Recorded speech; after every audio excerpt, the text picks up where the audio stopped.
స్థితప్రజ్ఞస్య లక్షణాలు మనం విచారించుకుంటున్నాం. అందులో 4వ ప్రశ్న మిగిలి ఉంది. స్థితప్రజ్ఞుడు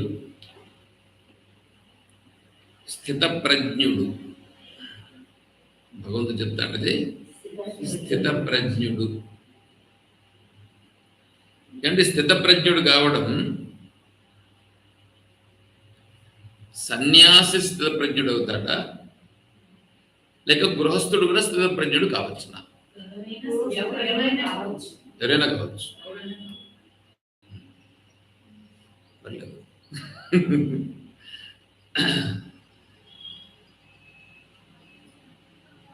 భగవంతుని యొక్క అంటే శ్రీకృష్ణ పరమాత్మ యొక్క ఉద్దేశం ప్రకారం ఎవరైనా కావచ్చు. కానీ శంకరాచార్య స్వాముల వారి యొక్క భావం ప్రకారం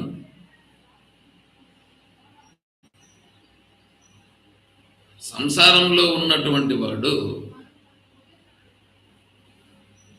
వాడికి కొద్దిగా ఇబ్బందులు ఉంటూనే ఉంటాయి. కాబట్టి సన్యాస స్వీకారంలో ఉన్నవాడైతే నిజమైనటువంటి సాధువు, నిజమైన సాధువు అయితే ఈజీ ఏంలే, ఈడికి ఈజీలే, వాడికి ఈజీలే. ఎవరికైనా అన్నం తింటేనే పొట్ట నిండింది.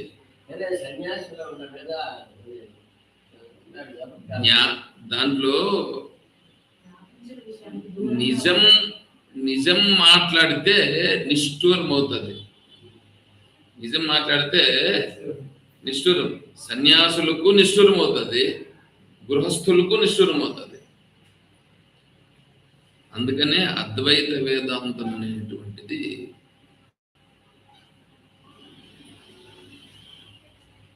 చాలా గొప్పది.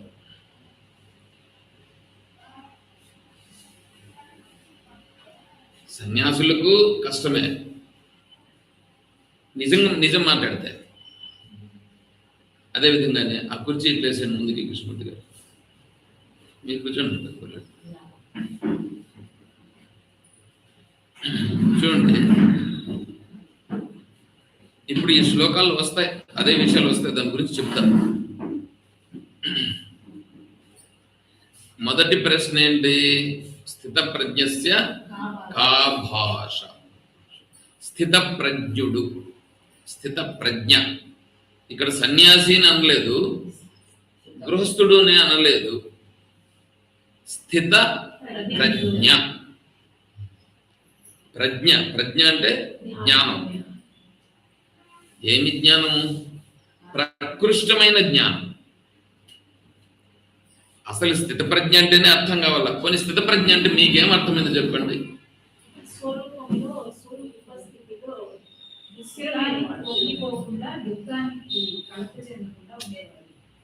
నేను స్థితప్రజ్ఞుడంటే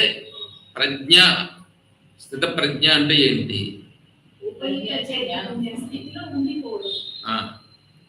ఉపహిత స్థితిలో, ఉపహితి స్థితిలో ఉండిపోవుట అనేటువంటిది ఉంది కదా. ఆ ఉపహిత స్థితిలో ఉండిపోవుట అని అంటున్నారే, ఆ ఉపహితం అనేటువంటిది ఏమిటి అనేది చాలా స్పష్టమైనటువంటి వివేక జ్ఞానం కలిగి ఉండుట. దాంట్లో ఆ అనుభూతి ఉన్నటువంటి వాడే అలా ఉండగలుగుతాడు. ఇప్పుడు ప్రపంచం ఉంది కదా, ఈ ప్రపంచం అనేటువంటిది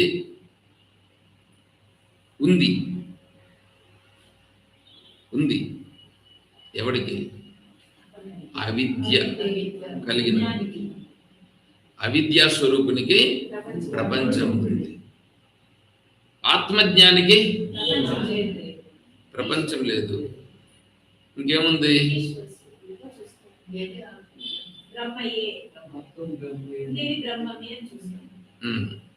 సగుణ బ్రహ్మ.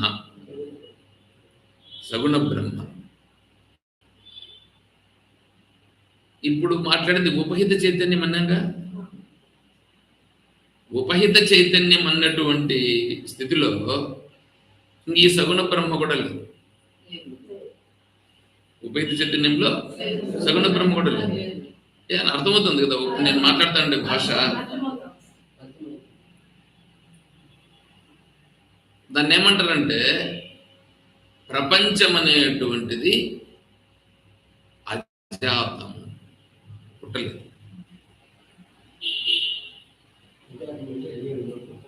పుట్టలేదు. నీ మనస్సు ప్రపంచం రెండు ఒకేసారి పుట్టినాయి.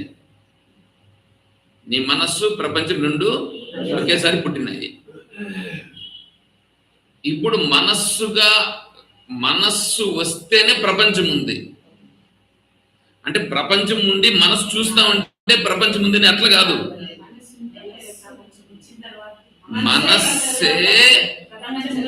మనస్సే ప్రపంచంగా ప్రకటమవుతుంది.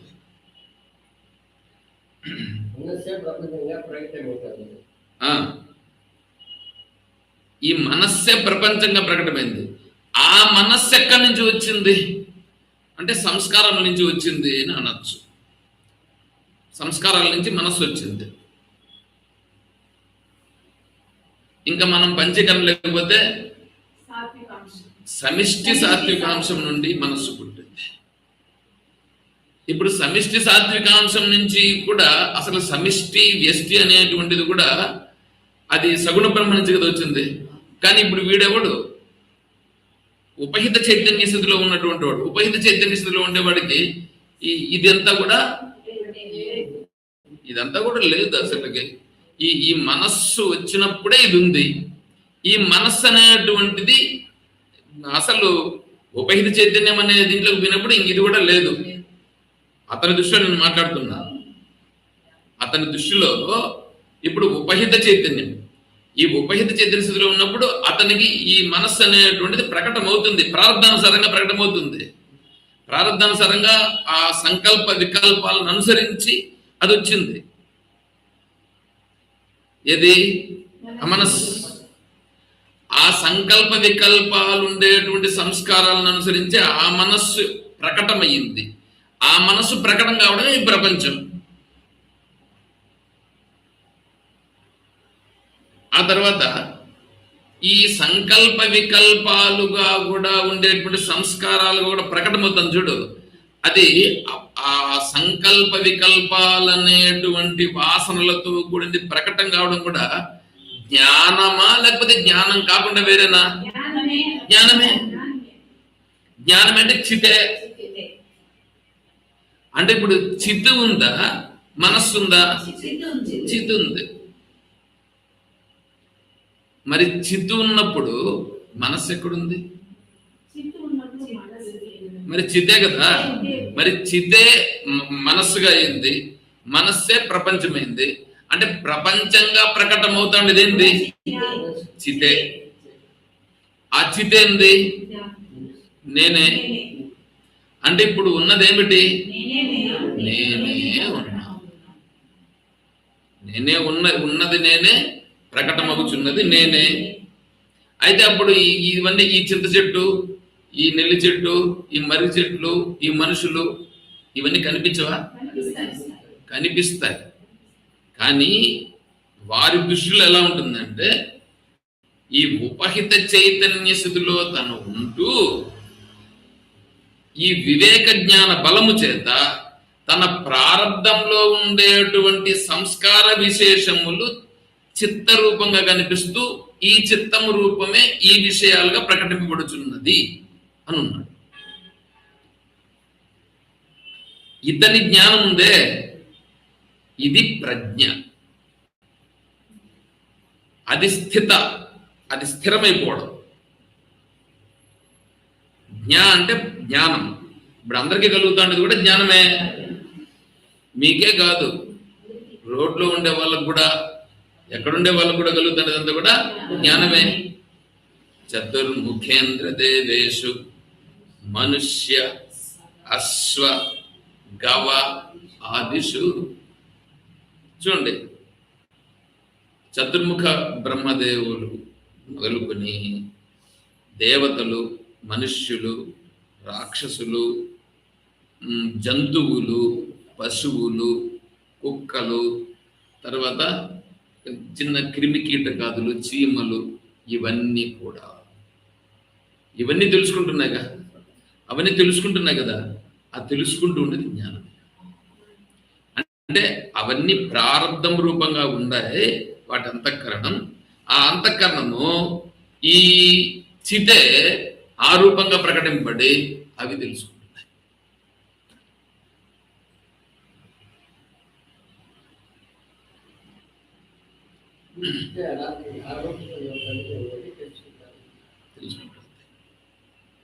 అంటే ఇప్పుడు అంతటా ఉన్నది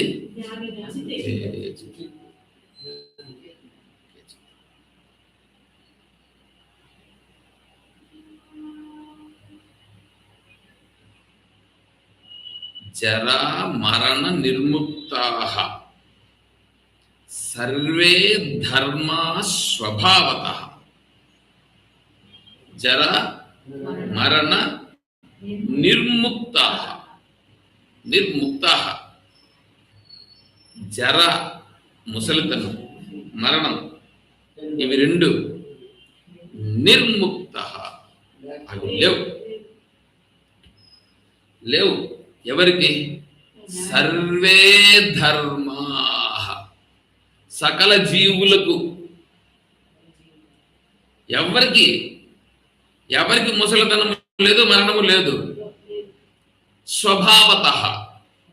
వాళ్ళ స్వభావంలో అసలు వాళ్ళకు ముసలితనం కానీ మరణం కానీ లేదు. జరా మరణ విచ్ఛంతః చ్యవంతే తన్మనీషిణః. అయితే వీళ్ళేమనుకుంటున్నారంటే వీళ్ళంతటి వీళ్ళే ఇచ్ఛంతః, నాకు ముసలితనం వచ్చేసింది, నేను చనిపోతున్నాను, వాళ్ళందరూ చనిపోయినారు అని వీళ్ళు అనుకుంటున్నారు. కానీ నిజంగా లేవు. ఎవరికి ఎవరికి లేవు. ఎవరికి లేవు. ఇట్లాంటివి చెప్తే నేను ఎలా ఉంటది?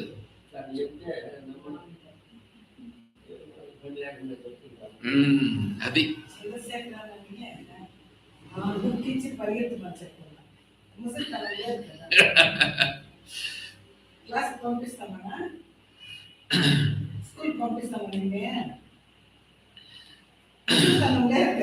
వివేక జ్ఞానం కలిగితే వాడికి తెలుస్తుంది. ఇవన్నీ అనుభూతి కలగాలి. ఇప్పుడు ఎల్కేజీకి ఒక పాప పోతా ఉంది. ఇప్పుడు ఆ పాపే యూకేజీకి పోయింది. ఎల్కేజీ నుండి యూకేజీకి పోయింది. యూకేజీలోకి పోయి 2 రోజులు అయ్యింది. ఇప్పుడు ఆ పాప ఏమంటుందంటే నేను పెద్ద పాపను అయిపోయినాను.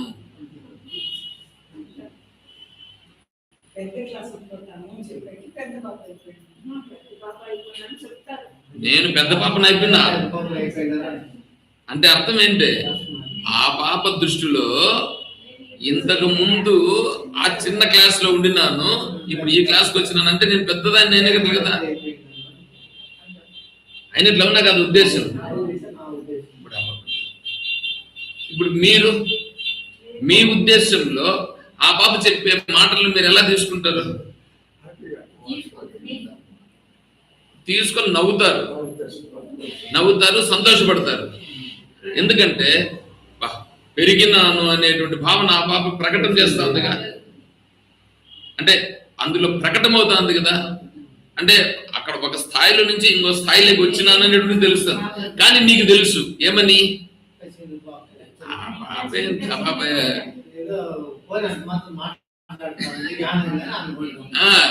నిజంగా పెద్ద పెద్ద పిల్లలైనారా?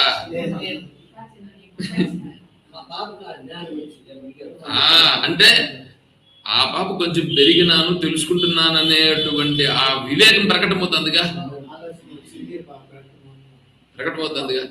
అట్లాగే ఇక్కడ కూడా ఇప్పుడు ముసలితనము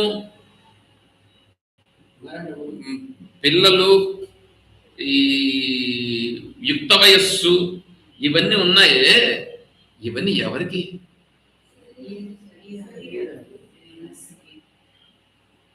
మనస్సుకు లేదు, శరీరానికి. ఆ శరీరం ఎవరిది? మరి ఇప్పుడు ముసలోడు ఎవరు? ముసలోడు ఎవరున్నాడు? ముసలోడు లేడు. ఇప్పుడు చనిపోయినాడని బాధపడేది ఎవరు? బాధపడేది చనిపోయింది వాడికి సంబంధించిన వాడనేటువంటి భావన ఎవడుకుందో వాడు బాధపడతాడు. ఇది శరీరం అనేటువంటిది పోయేదే లేదు అనేటువంటి వివేక జ్ఞానం కలిగిన వాడు బాధపడతాడా? అడిగిందే అశోచ్యానన్వశోచస్త్వం. శ్లోకం మాత్రం బాగుంది, శ్లోకం బాగుంది కదా. అశోచ్య, అసలు బాధపడాల్సిన పనే లేదు. దేనికి బాధపడాలా? ఎవరు ఇట్లా ఉంటారు? అది తెలిసిన వాడు. ఆ తెలిసిన వాడు ఎవడై ఉంటాడు? ఎవడైనా కావచ్చు, తెలిసిన వాడు ఎవడైనా కావచ్చు. ఇప్పుడు ఫిలాసఫర్స్ ఉంటారు. ఈ ఫిలాసఫర్స్ కూడా వాళ్ళు తెలిసి ఉంటుంది వాళ్ళకి. వాళ్ళు సైన్స్ ప్రకారంగా ఈ ప్రపంచానికి సంబంధించి మొన్న హిందూ ధర్మ సమ్మేళనంలో ఈ ప్రసంగం వచ్చింది. క్వాంటమ్ ఫిజిక్స్ పైన ఒకతను ప్రజెంటేషన్ ఇచ్చాడు. క్వాంటమ్ ఫిజిక్స్ లో ఈ సృష్టి ఎలా పుట్టిందని, నాసా వాళ్ళు ఈ సృష్టి పుట్టినప్పుడు ఎటువంటి సౌండ్ ఉన్నది అనేటువంటి దాన్ని వాళ్ళు ఎట్లా రికార్డ్ చేసినారని, ఆ సౌండ్ ఏంటి అనేటువంటిదంతా కూడా అతను ప్రజెంట్ చేశాడు.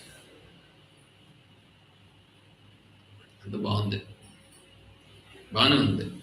కాబట్టి ఈ సైంటిస్టులు సృష్టిని గురించి ఎలా తెలుసుకున్నారు ఏంటి అనే విషయాన్ని ఆయన బ్రహ్మాండంగా ప్రజెంట్ చేశాయి. కాబట్టి వేదాంతము, సైన్స్ ఇవి రెండు ఒకదానికొకటి పరస్పర సంబంధము అని అన్నాడు. అని ఉన్నారు అందరూ కూడా. మళ్ళీ అంతా అయిన తర్వాత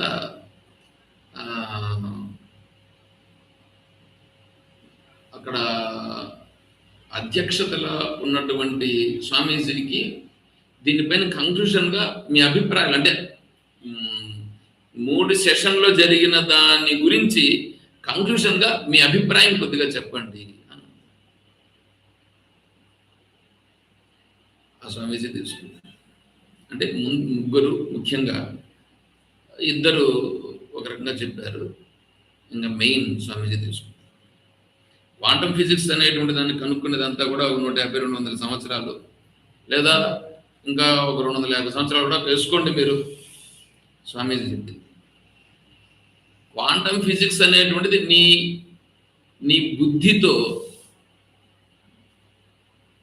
నీ బుద్ధితో పరిశోధన చేసి కనుక్కున్నది.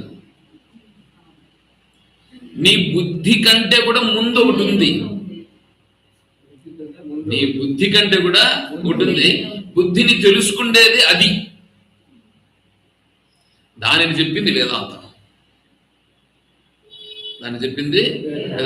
క్వాంటమ్ ఫిజిక్స్ గురించి కూడా చెప్పింది వేదాంతం.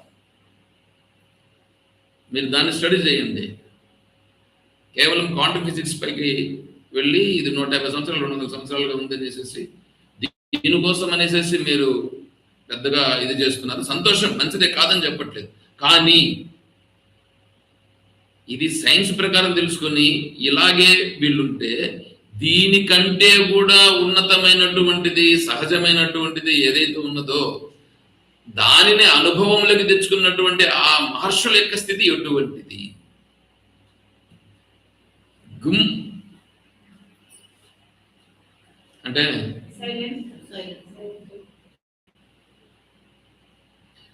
తర్వాత ఈ హిందూ మతం అంతా కూడా నాశనం అవుతా ఉంది. ఎందుకో ఈరోజు అవన్నీ కూడా నేను ఇట్లా కూర్చుంటే ఇట్లాంటివన్నీ వస్తుంటాయి. హిందూ మతం అంతా కూడా నాశనం అయిపోతా ఉంది, ముస్లిం మతం, క్రిస్టియన్ మతం ఏందో పెరిగిపోతా ఉంది, హిందూ మతాన్ని కాపాడుకుంటేది ఎట్లా అని వీళ్ళు ఆందోళన. దానికి స్వామీజీ చెప్పారు,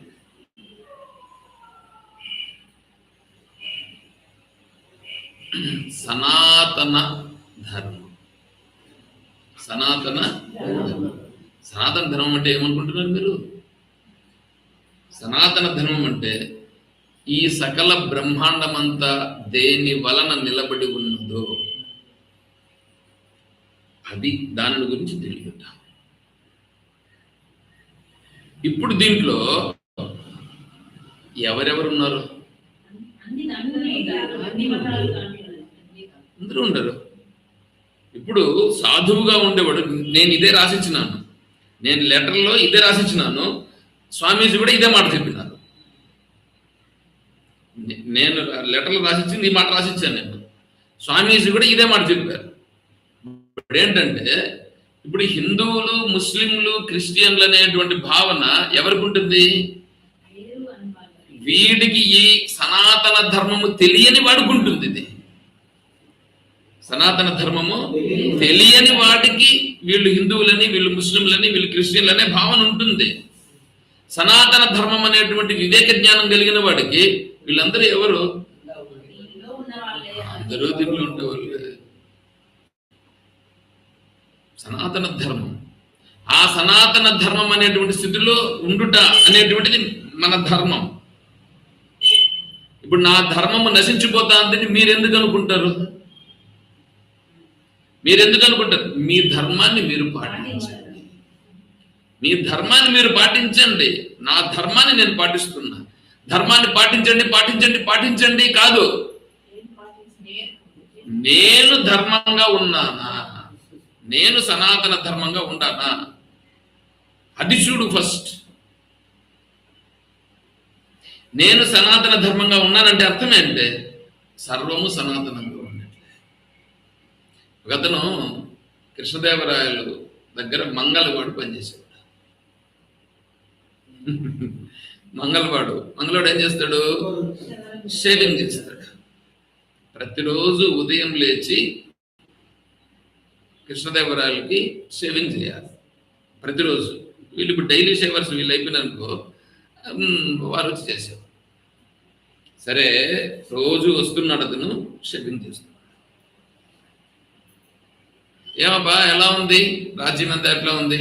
ఏమేనంటే, ఏముంది మహారాజా, చాలా బాగుంది, రాజ్యం అంతా కూడా సుభిక్షంగా ఉంది. ప్రతి ఒక్కని దగ్గర కూడా ఒక చిన్న అంత రాయంత బంగారం ఉంది. ఎందుకంటే వాడి దగ్గర పెట్టులో ఉంది ఆ బంగారం, వాడి దగ్గర ఉంది అది. వాడు ఎక్కడైతే పెట్టుకున్నా వాడి పెట్టులోనే పెట్టుకుంటాడు.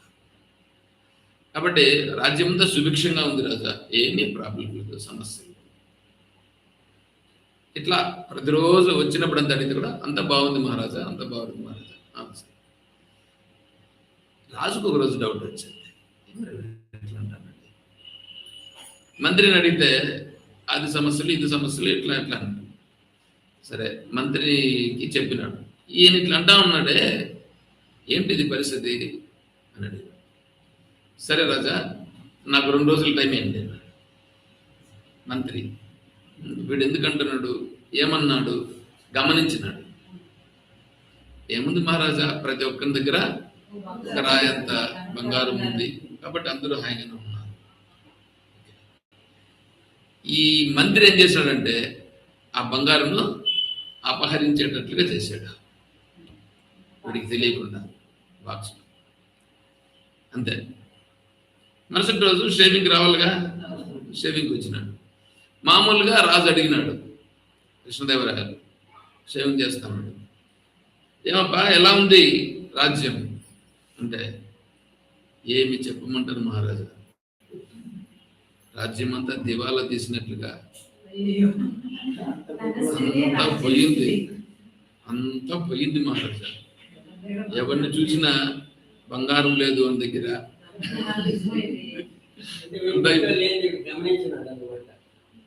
ఇంక వాడు గమనించకపోతే వాడు పెట్టి మన దగ్గర కదా ఉంటుంది, ఎప్పుడు మన దగ్గర లేదు కదా చెప్పినాడు. అదేందయ్యా నిన్నటిలో ఈ రోజు ఉంది, మొన్నటిలో ఉంది, అంతా ఉంది, ఏమిటి లేదంటున్నావే, ఏంటి పరిస్థితి? ఏముంది మహారాజా, అంతా ఇదైపోయింది మహారాజా. బంగారం అనేటువంటిది రాయంత బంగారం కూడా లేదు మహారాజా, అంతా ఇబ్బంది పడిపోయినాడు మహారాజా.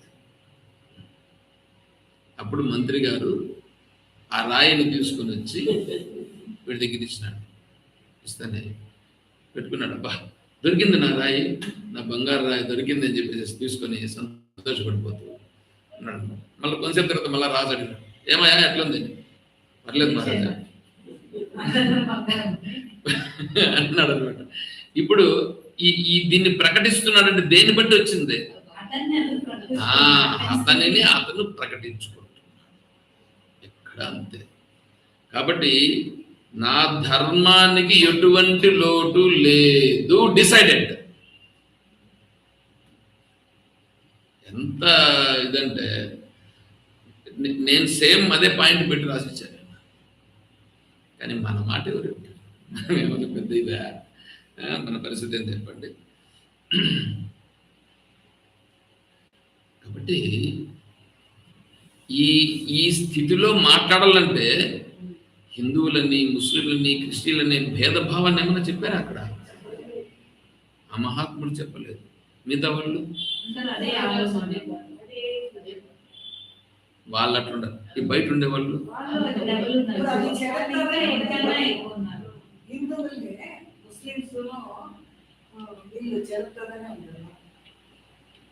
నువ్వు ముందు హిందువు కాదు, నువ్వంటే సరిపోదుమా. నువ్వు అసలు హిందువు అనేది నీకు తెలియదు. నువ్వు హిందూ అంటే ఏమో తెలుసుకో. హిందూ అంటే బొట్టు పెట్టుకుంటే కాదు హిందూ అనేది, సరేనా? హిందూ ధర్మమును తెలుసుకో.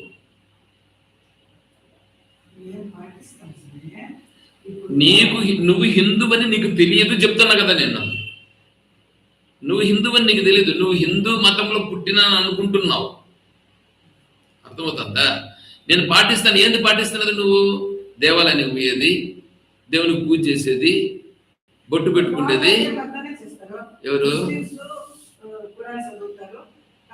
నీకు ఖురాను, బైబిలు, భగవద్గీత ఇవన్నీ ఏంటివనుకుంటున్నావు?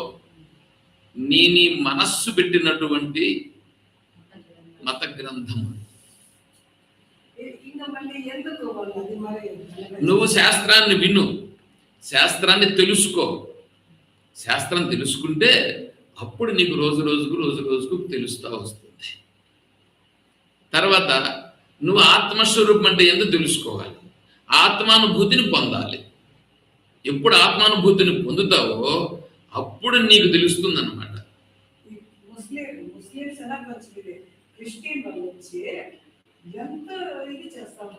నీకు ఆత్మను గురించి తెలియదమ్మా, కాబట్టి నువ్వు ఇలా మాట్లాడతావు, సరేనా? ఆత్మ అంటే ఏందో తెలిస్తే అప్పుడు ఇట్లా. అందుకే నేను చెప్పాను కదా, ఇప్పుడు నేను ఉదాహరణ కూడా ఒకటి చెప్పినాను. ఏం ఉదాహరణ చెప్పినానంటే ఈ మంగళూరు గురించి కాదు. చిన్న పాప, మీరు చిన్న పాప మాట్లాడేది ఎట్లా ఉంటుంది? నువ్వు ఆ చిన్న పాప మాట్లాడుతూ ఉండేది నిజంగా మాట్లాడుతుందా? నిజంగా మాట్లాడడంలే, కానీ తెలిసినట్లుగా మాట్లాడుతుంది. అట్లాగే ఇప్పుడు కూడా నువ్వు మాట్లాడుతూ ఉండేది కూడా హిందూ మతాన్ని గురించి నీకు తెలియదు అని నేను చెప్తున్నా. హిందూ మతం కాదు, సనాతన ధర్మం. సనాతన ధర్మాన్ని గురించి తెలుసుకోవాలి.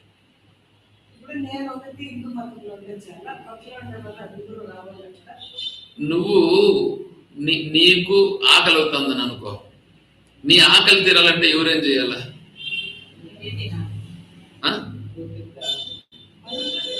మనం అంటే నేను తింటే నీకు ఆకలి తింటుందా?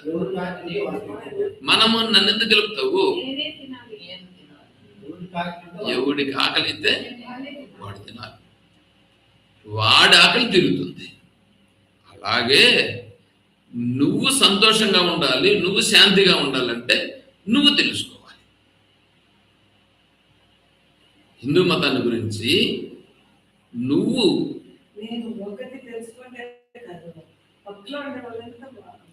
అవసరమే లేదు, అవసరమే లే. నువ్వు తెలుసుకున్నావంటే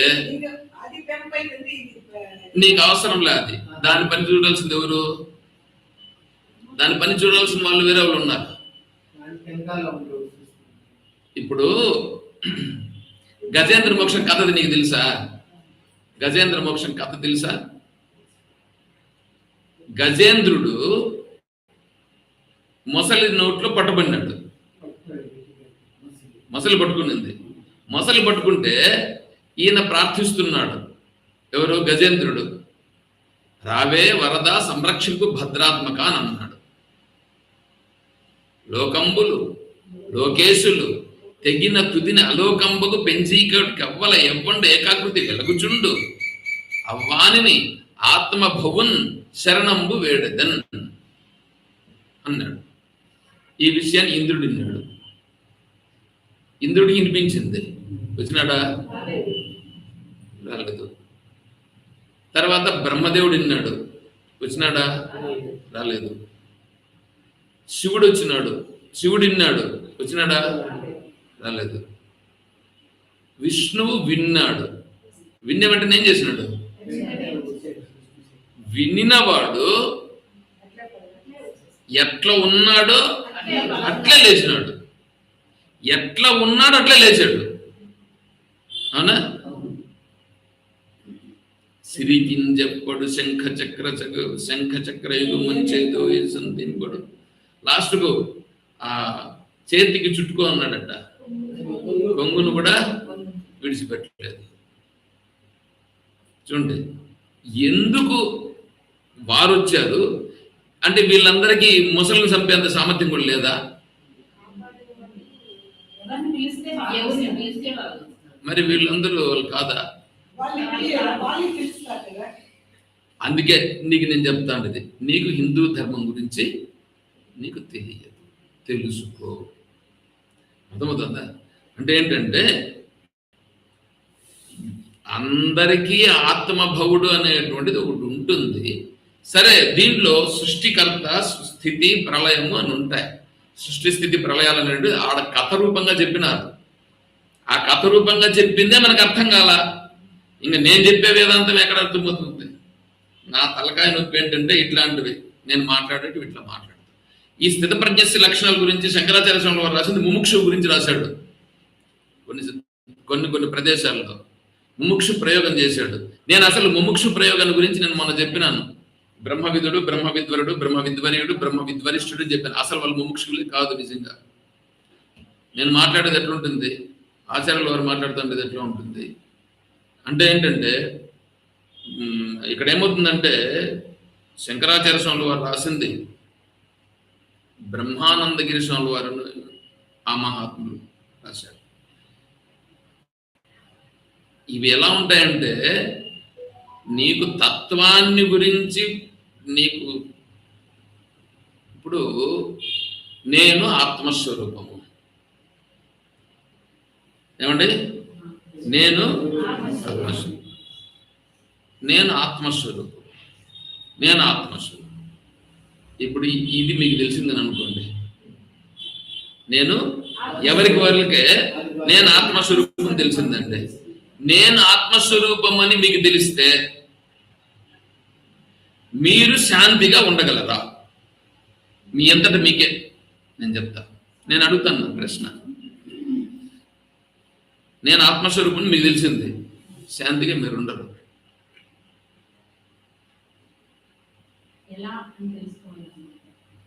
మీరు ఆత్మస్వరూపులను అనుకోండి, మీకు ప్రపంచం కనిపిస్తుందా కనిపించదా?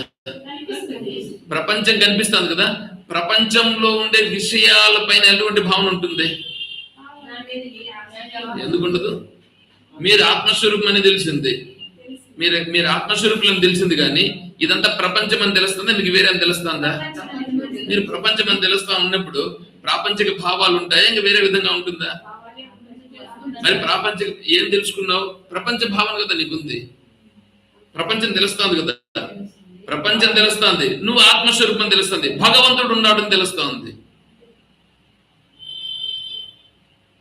అద్వైత వేదాంతాన్ని చెప్పేటువంటి వాళ్ళు నేను విన్నటువంటి దాన్ని చెప్తాను. నేను ఇక్కడ భగవంతుడు ఉన్నాడండి. నేను ఆత్మస్వరూపం.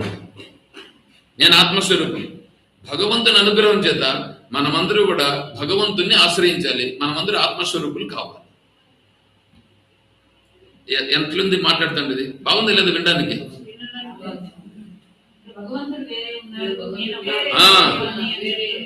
మీరు విన్నారు కాబట్టి నేను చెప్తాను. ఉపన్యాసం విన్నారు కాబట్టి మీరు అంటా ఉన్నారు. నాకు ఉపన్యాసం వినకుండా వేరే వాళ్ళు ఇలా చెప్తా అంటే మీకు ఎలా ఉంటుంది?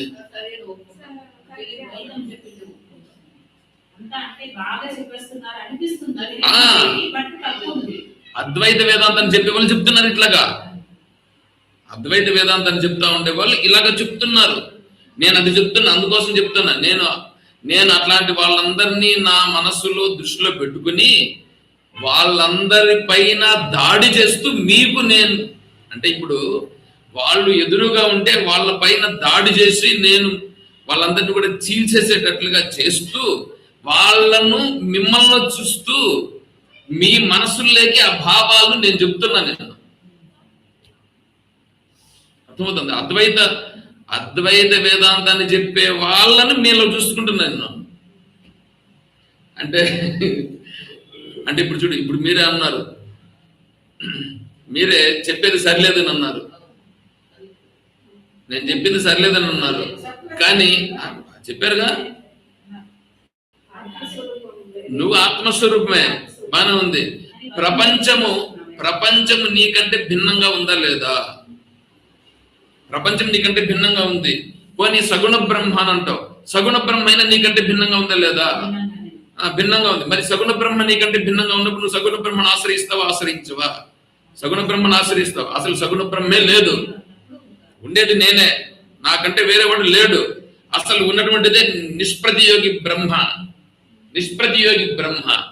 ఉన్నది నిష్ప్రతియోగి బ్రహ్మ. ఇదంతా మిథ్య, తీసాడు మరేది. కానీ ఉందంటే అదే మిథ్య. చూడు ఎట్లా ఉంటాడు అప్పుడు. వాడి స్థితి ఏంది? అది స్థిత ప్రజ్ఞ. అది స్థిత ప్రజ్ఞ, అది సనాతన ధర్మం. అలా ఉంటే ఇంకెలా ఉంటుంది చెప్పండి?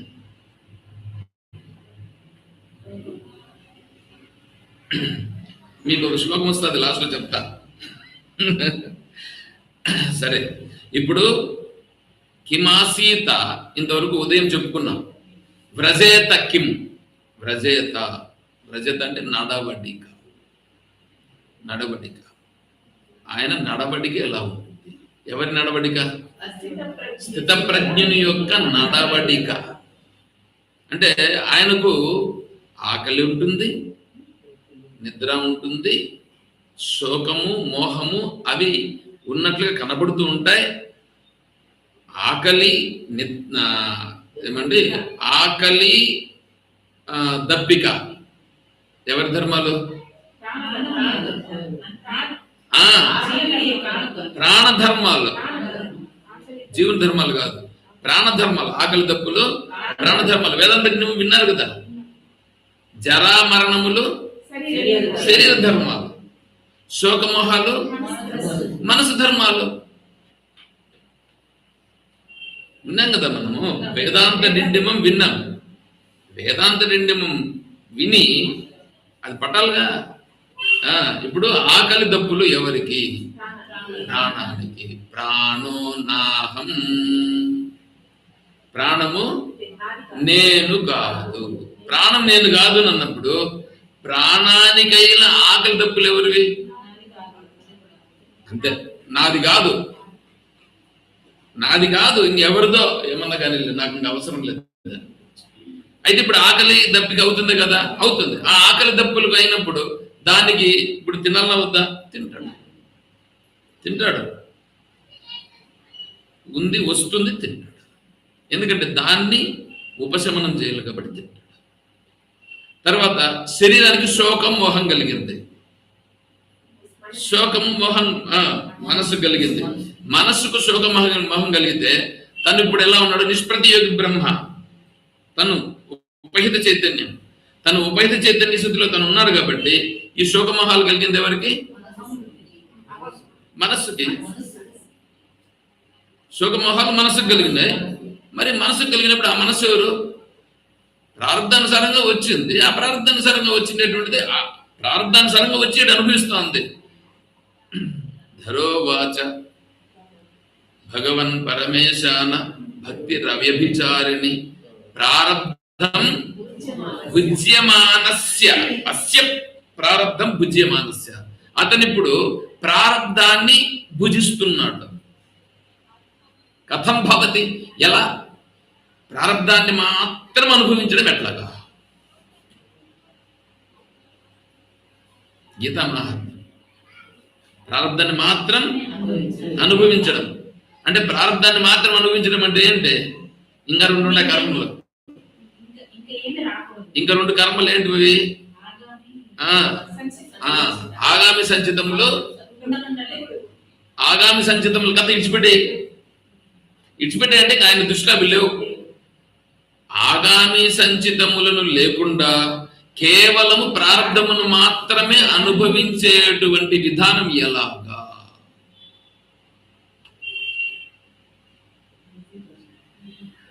ఎట్లుంది చూడండి.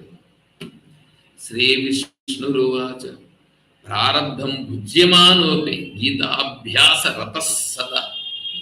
అతను ఎలా ఉండాలి? గీత అభ్యాస రత. గీత భగవద్గీతలో చెప్పినటువంటి ప్రకారంగా ఎవడైతే అదే తను అనుష్ఠానం చేస్తూ అందులోనే రతి, అందులో ఉండాలి,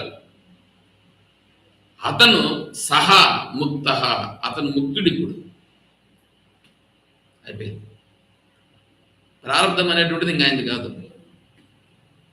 అంటే భగవద్గీతను ఎంత బాగా తెలుసుకోవాలో చూసుకోండి. ఇక్కడ పరమాత్మ చెప్పినటువంటి మాట చూడండి ఎట్లా ఉంది. కాబట్టి ప్రారంధం అనేటువంటిది కూడా వస్తుంది. ఎవరికి ప్రారంధం ఉండేది?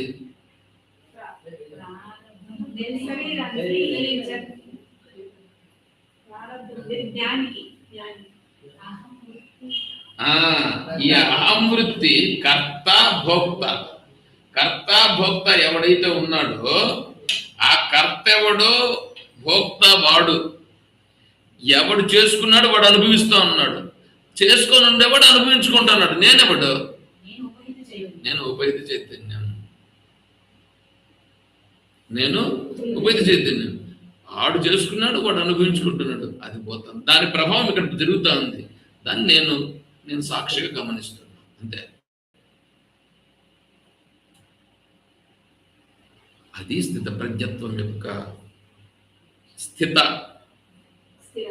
స్థిత అంటే స్థిరమైపోవడం, దృఢమైపోవడం. ఆ ప్రజ్ఞ దృఢమైపోతుంది.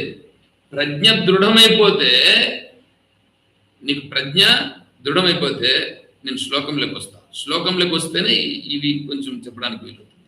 ఇప్పుడు చూడండి, అతని నడవడికి ఎలా ఉంటుంది. 64వ శ్లోకం. రాగద్వేష వియుక్తైస్తు విషయాన్ ఇంద్రియైశ్చరన్ ఆత్మవస్యైర్విధేయాత్మా ప్రసాదమధిగచ్చతి.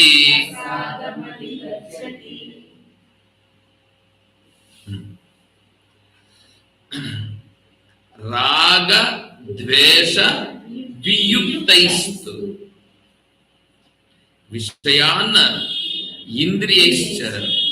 ఇప్పుడు చూడండి, విషయముల యందు ఇంద్రియై చరన్. ఇంద్రియములు విషయముల మీదకి పోతున్నాయి. ఇంద్రియములు విషయముల మీదకి పోతా ఉంటాయి. ఎట్లా పోతున్నాయి? అతని స్థితి ఏంటి? ఎవరి స్థితప్రజ్ఞ యొక్క స్థితి ఇక్కడ చెప్తున్నాడు. రాగ ద్వేష వియుక్తైస్తు. యుక్తుడు. దేంట్లో యుక్తుడు? రాగద్వేషములను జయించుటలో, రాగద్వేషములను తన అధీనములో ఉంచుకున్నట్లు. ఇక్కడ చూడండి, ఆత్మవశ్యై విధేయాత్మ అని 2 చెప్పారు ఇక్కడ. ఆత్మవశ్యై విధేయాత్మ, రాగద్వేష వియుక్తైస్తు. అంటే ఆత్మవశ్యై విధేయాత్మ, 2 సార్లు ఆత్మ పదం వచ్చింది చూడండి. 2 సార్లు ఆత్మ పదం ఏంటంటే, ఒకటేమో అంతఃకరణం, ఒక ఆత్మకు అర్థం, ఇంకొక అంతఃకరణానికి మనస్సు అని అర్థం. మనస్సే అంతఃకరణం, అంతఃకరణమే మనస్సు. అయితే రాగద్వేషాలు అంతఃకరణంలో ఉంటాయి. రాగద్వేషాలు అంతఃకరణంలో ఉంటాయి. ఆ అంతఃకరణం ఎట్లా ఉంటుందంటే, ఇతనికి ఆత్మవశ్యై అంటే అంతఃకరణము తన అధీనంలో ఉంటుంది. అంతఃకరణం తన అధీనంలో ఉందంటే రాగద్వేషాలు లేవు. అందుకని వియుక్త ఇస్తూ విశేషంగా యుక్తుడై ఉన్నాడు. దాంట్లో విశేషంగా యుక్తుడు అంటే వాటన్నింటి రాగద్వేషాలు అనేటువంటివి లేని స్థితిలో లెస్సగా ఉన్నాడు. అంతఃకరణం యొక్క అధీనంలో రాగద్వేషాలు ఇతని ఏమనే మాత్రం చెల్లింపజేయుట లేదు. సరేనా? తర్వాత విధేయాత్మ విషయాన్ని ఇంద్రియేశ్వరం. ఇప్పుడు ఆత్మ అధీనంలో ఇంద్రియాలు చరిస్తున్నాయి. ఇంద్రియాల అధీనంలో మనస్సు అధీనంలో, మనస్సు అంతఃకరణం అధీనంలో ఉంది, అంతఃకరణం నా అధీనంలో ఉంది. ఒకదాని కూడా చూడండి, ఇక్కడ అంతఃకరణంలో రాగద్వేషాలు ఉంటాయి. రాగద్వేషాలను అనుసరించి ఇంద్రియాలు ప్రవర్తిస్తాయి. రాగద్వేషాలను ఆల్రెడీ జయించేశాడు, తన కంట్రోల్లో పెట్టుకొని ఉన్నాడు. తన కంట్రోల్లో పెట్టుకుని అవి మళ్ళీ ఏమైనా బైక్ లేచిపోతాయంటే వాటికి ఆ సామర్థ్యం లేదు. వాటికి ఆ సామర్థ్యం ఇక్కడ లేదు. ఇప్పుడు విధేయాత్మ, ఆ మనస్సు ఉంది చూడు. ఇప్పుడు ఆ రాగద్వేషాలను తన అధీనములో ఉంచుకున్నటువంటి అంతఃకరణంలో ఉన్నటువంటి మనస్సు చేత ఆజ్ఞలు చేయబడి ఇంద్రియములు విషయములు ఎందు ప్రవర్తిస్తున్నాయి. విషయాలు ఇంద్రియాలు ప్రవర్తిస్తున్నాయి లేదా? ఎట్లా ప్రవర్తిస్తున్నాయి? మనస్సు కంట్రోల్లో ఇంద్రియాలు ఉంటాయి. మనస్సు కంట్రోల్లో మనస్సు ఈ అంతఃకరణం కంట్రోల్లో ఉంది. అంతఃకరణం కంట్రోల్లో రాగద్వేషాలు ఉంటాయి. ఇప్పుడు ఇతను పోతా ఉన్నాడు. ఏమైనా ఇబ్బంది కలుగుతుంది అతనికి. అతని పరిస్థితి ఎలా ఉంటుందంటే ప్రసాదం అధిగచ్చతి. ఇప్పుడు ప్రసాదం అధిగచ్చతి, ఇతను ప్రసాదమును పొందును. ఇతను ఆ ప్రసాదం పొందేదాని కొరకు ఆడ ప్రసాదం ఇచ్చింది. ఇప్పుడు వీడి పరిస్థితి ఎట్లా ఉంటుంది? సరేనా? ప్రసాదమును అధిగచ్చతి, ప్రసాదమును పొందుతాడు. ప్రసాదమును పొందితే ఎలా ఉంటుంది? ప్రసాదే సర్వ దుఃఖానాం హాని రస్యోపజాయతే ప్రసన్న చేతసో హ్యాసు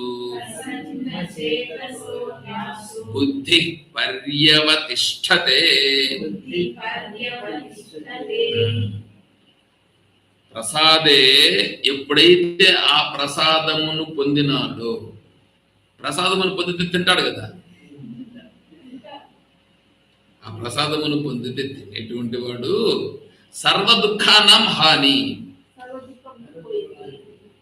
సర్వ దుఃఖాలు లేవు. ఎన్ని దుఃఖాలు సార్? అసలు దుఃఖాలే లేవు. అస్య ఉపజాయతే, ఎవరికైతే బుద్ధి ఈ స్థితికి చేరుకున్నదో అతనికి ప్రసన్న చేతసో హ్యాసు. అతని మనసు ఎలా ఉంటది? ప్రసన్న. ఎప్పుడుంటుంది మీకు ప్రసన్నత్వం? ఎప్పుడన్నా మీరు చెప్పగలరా?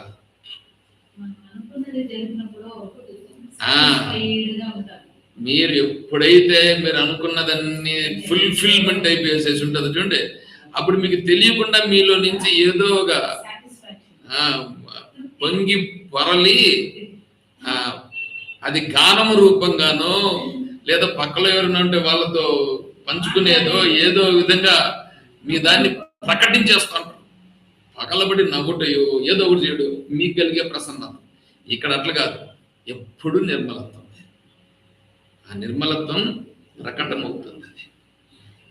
బుద్ధి పర్యవతిష్ట, ఆ స్థితిని చేరుతాడు. అప్పుడు ప్రసన్నమైనటువంటి చేతస్ అంటే ఆ చేతన్ చిత్ అంటే జ్ఞానమే ప్రసన్నమైనటువంటి నీ స్వరూపాన్ని ప్రకటిస్తుంది. ఇప్పుడు ఇది చెప్తున్నాడు, ఈ స్థితి కలగాలంటే, ఈ స్థితి కలగాలి కదా, ఆ వైపు కదా మనం ప్రయాణం చేయాలా. ఇప్పుడు ఇది స్థితప్రజ్ఞుడు ఇలా ఉండి నడవడికి ఉంటుంది. ఇప్పుడు ఇలా ఉండాలంటే ఎలా చెయ్యాలి? నాస్తి బుద్ధిరయుక్తస్య నచాయుక్తస్య భావనా నచా భావయతః శాంతిః అశాంతస్య కుతః సుఖం. ఇప్పుడు బుద్ధి ఉండాలి. అందరికీ బుద్ధి ఉంది. అయితే అయుక్తస్య బుద్ధి, బుద్ధిలో యుక్త బుద్ధి అయుక్త బుద్ధిని రెండు.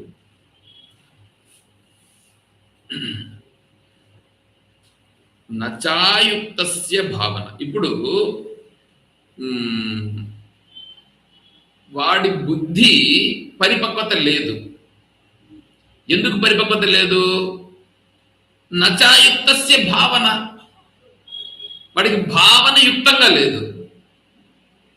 ఇప్పుడు భగవద్గీత చదవాలనే భావన ఉంటే వాడు భగవద్గీతను చదువుతాడు.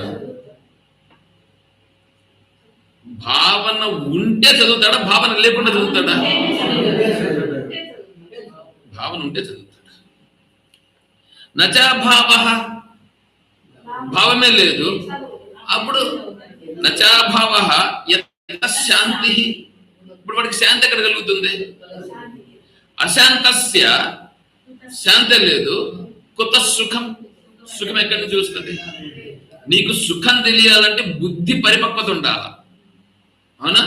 బుద్ధి పరిపక్వత కావాలంటే నీ భావన ఉండాల. నీ భావన ఉండాలంటే నువ్వు యుక్తుడై ఉండాల. అసలు నీకు భావనే కలగల,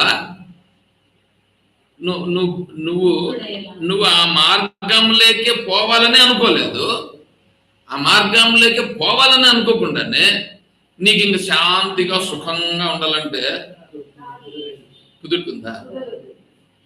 వీళ్ళు చేసే పనులన్నీ ఏం చేస్తారు తెలుసా? వీళ్ళు ఇష్టం వచ్చినట్లు పనులు చేస్తుంటారు. వీళ్ళు ఇష్టం వచ్చినట్లు పనులు చేసి శాంతిగా సుఖంగా ఉండాలి అంటే కుదురుతుందా? ఇంద్రియాణం హి చరతాం యన్మనోను విధీయతే తదస్య హరతి ప్రజ్ఞాం వాయుర్నావమివాంభసి ఇంద్రియాణం హి చరతాం. ఇప్పుడు ఇంద్రియాలు ఉన్నాయి. ఇంద్రియాల పైన, ఇంద్రియాలు అంటే కర్మేంద్రియాలు, కర్మేంద్రియాల పైన జ్ఞానేంద్రియాలు, జ్ఞానేంద్రియాల పైన మనస్సు, మనస్సు పైన బుద్ధి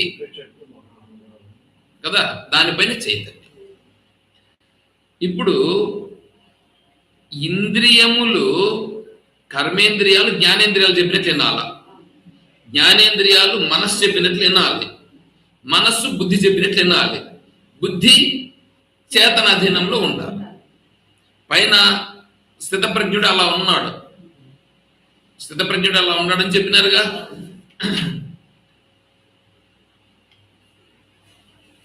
ఇక్కడికి వచ్చేటప్పటికి ఇంద్రియాణామి చరతాం యన్మనోను విధీయతే, ఇంద్రియములు చెప్పినట్లుగా మనస్సు నడుచుకుంటా ఉంది. ఇంద్రియములు చెప్పినట్లుగా మనస్సు అనువిధీయతే, విధీయతే కూడా కాదు, దానికి లోబడిపోయింది. అనువిధీయత, విధీయత అంటే విధేయుడైపోవడం, విధేయుడైపోతే విధీయతే. అనువిధీయత అంటే ఇంకా పూర్తిగా లోపడిపోయినాడు దానికి, పూర్తిగా. దేనికి? ఇంద్రియాలకు మనస్సు లోపడిపోయింది. అప్పుడు వాళ్ళ పరిస్థితి ఎలా ఉంటుందో తెలిసిన? తదస్య హరతి ప్రజ్ఞ. వాళ్ళ బుద్ధి వాళ్ళ జ్ఞానం ఉందే హరతి. హరతి అంటే హరించుకుని పోయింది. దానికి ఒక ఉదాహరణ. ఎలా హరించుకుని పోతుంది అంటే వాయుర్నావ ఇవ అంబస. సముద్రంలో సుడిగుండం వచ్చింది, అందులో పోతుంది ఒక పడవ. సుడిగుండంలో పడవ చిక్కులుకున్నది. ఇప్పుడు సుడిగుండంలో చిక్కులుకున్న పడవ ఎంత హాయిగా ఉంటుందో అంత హాయిగా ఉంటాడు వీడు. దాని అర్థం చూడండి. అంటే ఇప్పుడు ఏం చేయాల? ఇంద్రియాలకు దాసుడు కావాలనా, మనస్సు చెప్పినట్లుగా ఇంద్రియాల వలన?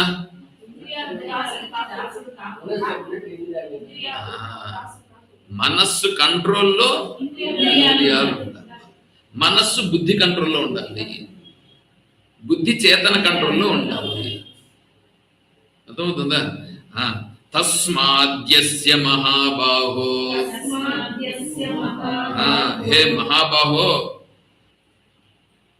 మహాబాహో అంటే అర్థము రెండు చేతులు మోకాల వరకు ఉంటాయంట ఆయనకి. మహాబాహువులు కలిగినవాడు. నీకు చేతులు పొడిగే గాని రెండు చేతులతో యుద్ధం చేయగలవే గాని ఇది చేస్తావేమో చూడు, అది చేస్తావే. అందుకు నువ్వు మహాబాహువే. పొడుగుగా ఉండే చేతులేమో కాదని చెప్పట్లే. ఆ చేతులు పొడుగుతో బయట చేస్తావే గాని ఇది చేస్తావా? ఇది చేసింటే నీకు ఈ ఏడు కర్మ వస్తుందా? చూడండి ఎట్లా ఉందో. నిగృహీతాని సర్వశః తస్మాత్. కాబట్టి ఏం చేయాలి? సర్వశః సర్వకాల సర్వావస్థల యందు కూడా నువ్వు నిగృహీతాని నిగ్రహించవలను. నిగ్రహించాలి. ఇంద్రియాని ఇంద్రియార్థేభ్యః. ఇంద్రియములను ఇంద్రియ విషయముల దగ్గర నుండి నిగ్రహించు. ఫస్ట్ గాలం ఎక్కడేలా? ఇంద్రియాలను ఇంద్రియ విషయాలు లేకపోతా ఉంటాయి, అక్కడ నువ్వు నిగ్రహించు. ఫస్ట్ అక్కడ నిగ్రహిస్తే మళ్ళీ ఒకటొకటి కంట్రోల్కి వస్తాయి. అలా నిగ్రహించేటువంటి వాళ్ళు ఎవరున్నారో, ఎవరి ఇంద్రియముల అధీనములో ఇంద్రియ విషయములు ఉన్నాయో తస్య ప్రజ్ఞ ప్రతిష్ఠిత. అతని ప్రజ్ఞ ప్రతిష్ఠిత. అతని జ్ఞానం నిజమైనటువంటి జ్ఞానం. యా నిశా సర్వభూతానాం తస్యాం జాగర్తి సంయమీ యస్యాం జాగ్రతి భూతాని సా నిశా పశ్యతో మునేః.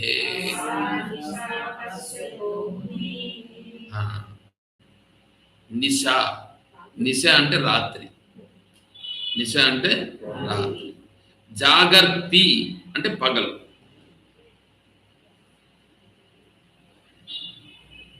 సర్వభూతానాం నిశ. సర్వభూతములకు రాత్రి ఏదో అది జాగర్తి సంయమి. సంయమి అయినటువంటి వాడికి అది పగలు. అందరికి రాత్రి ఏదో అది సంయమి. సంయమి అంటే సంయమనము చేసిన వాడు, ఇంద్రియాలను తన వశములో ఉంచుకున్నటువంటి వాడు ఎవడో అతనికి అది పగలు. యస్యాం జాగ్రత్త భూతాన్ని. అందరికీ ఏది పగలో సా నిశ పశ్యతో మునేహే. ముని అయినటువంటి ఈ సంయమికి అది రాత్రి. అందరికి పగలైంది, ఈయనకు రాత్రి. అందరికి రాత్రి అయింది, ఈయనకు పగలు. ఈ శ్లోకాన్ని పట్టుకొని ఏం చేస్తారంటే పగలంతా నిద్రపోతారు, రాత్రి అంతా మేలుకొని ఉంటుంది. అందుకని రాత్రిలో కూర్చొని ధ్యానం చేసుకుంటారు అన్నమాట కొంతమంది.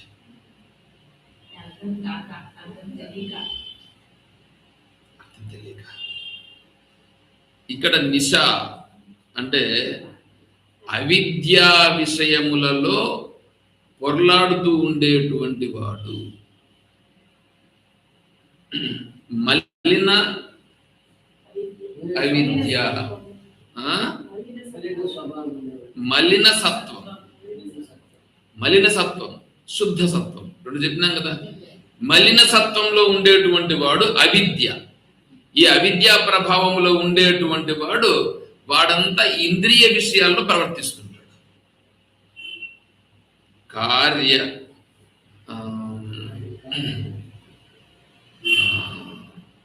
నివృత్తే సర్వ దుఃఖానాం ఈశాన ప్రభురవ్యయః అద్వైత సర్వభావానాం దేవస్తుర్యో విభుస్మృతః కార్యకారణబద్ధౌ తౌ విశ్యేతే విశ్వతైజసో ప్రాజ్ఞః కారణబద్ధస్తు ద్వౌ తౌ తుర్యేన సిద్ధ్యతః ఆత్మానం న పరాం చైవ.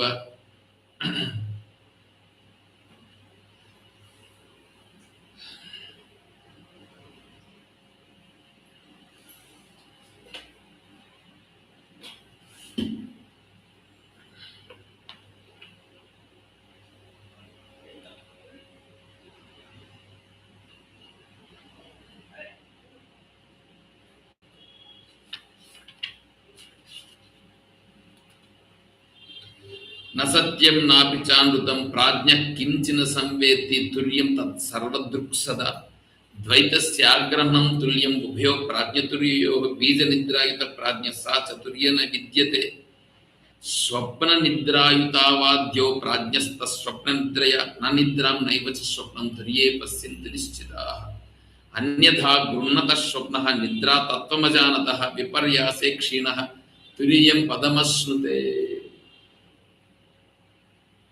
ఇక్కడ అన్యథా గృహ్ణత స్వప్న నిద్ర తత్వమజానత. జాగ్రత్త, స్వప్న, సుషుప్తి మూడు ఉన్నాయి కదా. నేను తత్వబోధలో జాగ్రత్త, స్వప్న, సుషుప్తిలు అనే అవస్థలు మూడు ఉన్నాయి మనకి. జాగ్రత్త, స్వప్న, సుషుప్తి అనే అవస్థల గురించి నేను మాండుక్యకారిక లెవెల్లో చెప్పినాను. అది అర్థం కాలేదు. నేనే నిన్న విన్నా. నేను విని నా అంతా నాకే నవ్వు వచ్చింది. ఎందుకని నేను ఇట్లా చెప్పినాను? నేను వాళ్ళు అసలు కారికలంటే కూడా తెలియదు. వాళ్ళకి ఇవి చెప్పి వాళ్ళను నేను ఎంత ఇబ్బంది పెట్టినాను. దాంట్లో ఒక ఆయన ఆవులించినాడు. ఆవులిస్తే చూడో, ఆవులిస్తే నేను బయట పంపించేస్తా. ఏమి ఆహా, ఏం పెత్తనం చెలాయించినావురా నువ్వు. నీ ముఖం చూస్తేనే నాకే బాధ అనిపించింది. ఆ ముఖం చూస్తేనే ఎంత ఇదిగా ఉండి నాన్న నేను నాకు అనిపించింది. అప్పుడు నాకు అనిపించలే అట్లా. ఇప్పుడు అనిపిస్తా ఉంది. ఇప్పుడు చెప్తా ఉండేదాన్ని ఇంకొక నాలుగు తర్వాత మళ్ళీ దీన్ని వింటే ఏంద్రీ ఇట్లా చెప్పినా నేను మళ్ళీ అనిపిస్తుంది. అంటే ఎంత వాళ్ళపైన కమాండింగ్ చేస్తూ చెప్పడం అనేటువంటిది అట్లా చేయకూడదు. అర్థమయ్యేటట్లుగా వాళ్ళకి ఏదో చేసి అక్కడుండే సమయాన్ని సందర్భాన్ని బట్టి చెప్తే ఏదైనా అర్థమవుతుంది. కానీ జాగ్రత్త అవస్థ అంటే ఏంటి, స్వప్నావస్థ అంటే ఇప్పుడు జాగ్రత్త అంటే మేల్కొని ఉండేది జాగ్రత్త. స్వప్నం అంటే నిద్రపోతే అది స్వప్నము. గాఢ నిద్రలో ఉంటే సుషుప్తి. ఎంత సింపుల్గా ఉందండి ఇది. ఎంత సింపుల్గా ఉంది ఇది. లేదా సింపుల్గా ఉండేది. ఇది చెప్పకుండా ఎప్పుడో దీన్ని ఒక మాట ఇప్పుడు లాస్ట్లో ఎప్పుడో ఒకసారి చెప్పి అంతకు ముందంతా కూడా కారికలను తీసుకొని చెప్తే వాడికి ముందే అసలు దాన్ని ఏమంటారంటే నున్నగా చేసి పెడితేనే వాడు తినట్లే. అన్నప్రాసం రోజే తినట్లేదు. వాడికి ఆవకాయ అన్నం పెట్టినట్లుగా చెప్తే ఎట్లా ఉంటుంది? అది చెప్పేదానికి కూడా కారణం నా బుద్ధికి కొంచెం ఉంటుంది. ఎందుకంటే స్వామీజీ చెప్పేటువంటి మాటలు పట్టుకొని స్వామీజీ ఆత్మబోధన చెప్పండియా, తత్వబోధన ఎందుకు చెప్తారు అని చెప్పినారు. ఆ మాటలన్నీ నా బుద్ధి పైన పనిచేసి మనము కూడా వీళ్ళందరికీ ఆప్తత్వాన్ని చెప్పాలా అనే దృష్టితో నేను చెప్పిన దాన్ని నేను వింటే నాకే సిగ్గుపడతా ఉంది, నాకు సిగ్గు అనిపించింది. ఎందుకంటే అర్థం చేసుకోలేని వాళ్ళకి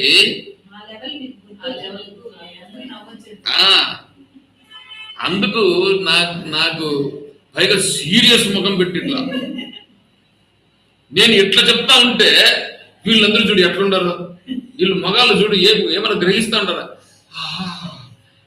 నాయన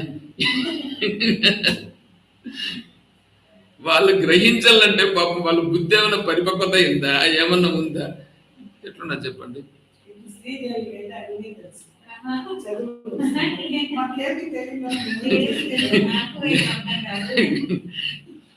ఇప్పుడు చూడండి, ఇప్పుడు కూడా నేను మాండకి కారికలు 5 చెప్పినా నేను. ఈ కారికలన్నీ ఈ యానిష సర్వభూతానం తస్యాం జాగ్రత్త సమయం యస్యాం జాగ్రత్త భూతాన్ని సానిష పశుతో చెప్పాలి నేను ఇక్కడ. కానీ ఇప్పుడు ఏంటంటే దాని ఊరికే కారికలు చెప్పినాను. చూడండి, దాన్ని నేనేం చేస్తానంటే జాగ్రత్త, స్వప్న, సుషుప్తులు 3 అవస్థలు. మీకు జాగ్రత్త అవస్థలో స్వప్నావస్థను గురించి, నిద్రావస్థను గురించి కూడా తెలుస్తుంది. స్వప్నావస్థలో జాగ్రత్త గురించి కానీ నిద్ర గురించి తెలియదు, నిద్రలో ఇవి 2 తెలియదు. అవునా? ఇప్పుడు నిద్ర ఇక్కడ ఏమంటున్నాడంటే అన్యథా గృహ స్వప్న నిద్ర తత్వం అజానత. నిద్ర అంటే మీరు బాగా నిద్రపోతే నిద్ర అనుకుంటున్నారు కదా, ఇక్కడేంటంటే తత్వం అజానత, తత్వం అజానత. జానత అంటే తెలియట, అజానత అంటే తెలియదు. ఏం తెలియకపోవడం? తత్వం తెలియదు. ఏమిటి తత్వం? తత్వం అంటే అదే ఈ ప్రపంచం ఏంటి, నేనేంటి, పరమాత్మ అంటే ఏంటి, అసలు ఈ సృష్టి అంతా ఎలా వచ్చింది, నా స్వరూపం ఏంటి, ఇది ఉండదే. ఇది యథార్థ ఆత్మతత్వం. నిష్ప్రతియోగి బ్రహ్మ, నిష్ప్రతియోగి బ్రహ్మ, ఈ ఉపహిత చైతన్యం, ఇదే ప్రత్యేగాత్మ, ఇదే పరమాత్మ. ఇక్కడ రాసిన ప్రత్యేగాత్మ, ఇక్కడ ప్రత్యేగాత్మ పరమాత్మ. వీడు ప్రత్యేగాత్మ ఉపహిత చైతన్యంగా ఉండేది ప్రత్యేగాత్మ, సర్వం ఉండేది అదే పరమాత్మ. ఇప్పుడు దీనికి సంబంధించినటువంటి ఈ జ్ఞానం అంతా రావాలి. ఏంటంటే రాసింది కేవల చైతన్యం. చూడండి, కేవల చైతన్యం, ఈ కేవల చైతన్యం యొక్క భావన బాగా పట్టుపడాలి. అది ముందు విజ్ఞానం కలగాలి. విజ్ఞానము నేను కేవల చైతన్యం, యాక్చువల్గా నేను కేవల చైతన్యం, నేను కేవల చైతన్యం అనే భావన మనకు లేకపోవడమే నిద్ర. నేను కేవల చైతన్యము అని లేకపోవడం నిద్ర. నిద్రలో ఎట్లుంటాడు? వాడికి ఏం తెలియదు కదా. అట్లాగా ఇక్కడ కేవల చైతన్యం గురించి ఏమీ తెలియదు. కేవల చైతన్యం గురించి వీడికి ఏమీ తెలియకపోతే వాడు నిద్రలో ఉన్నాడు అర్థం. సరే, కేవల చైతన్యములో అసలు తెలియలేదు, నిద్ర తత్వం అజానత. అన్యథా గృహ, పోనీ వాడికి తెలియలేదు, వాడు ఏదో తెలుసుకుంటాడు దగ్గరలో. వీడు నిద్ర లేచినాడే, నిద్ర లేచినాడు కదా, లేచి ఇప్పుడు ఏం చేస్తున్నాడు? ఆ కేవల చైతన్యం అనే దాన్ని విడిచిపెట్టేసి వేరేది సత్యమని పట్టుకొని ఉన్నాడు. వేరేది సత్యమని పట్టుకున్నాడు లేదా? వేరే దాన్ని సత్యమని పట్టుకున్నాడంటే కేవల చైతన్యాన్ని పూర్తిగా విడిచిపెట్టడమే కాకుండా ఇక్కడ లేని దానిని పట్టుకున్నాడు. దీన్ని ఏమంటారు? స్వప్నం. అంటే ఇప్పుడు మనం అందరూ దేంట్లో ఉంటాం? అందరూ స్వప్నం.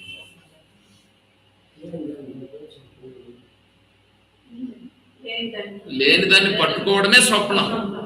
అంటే ఇప్పుడు మీరందరూ స్వప్నంలో ఉన్నారు.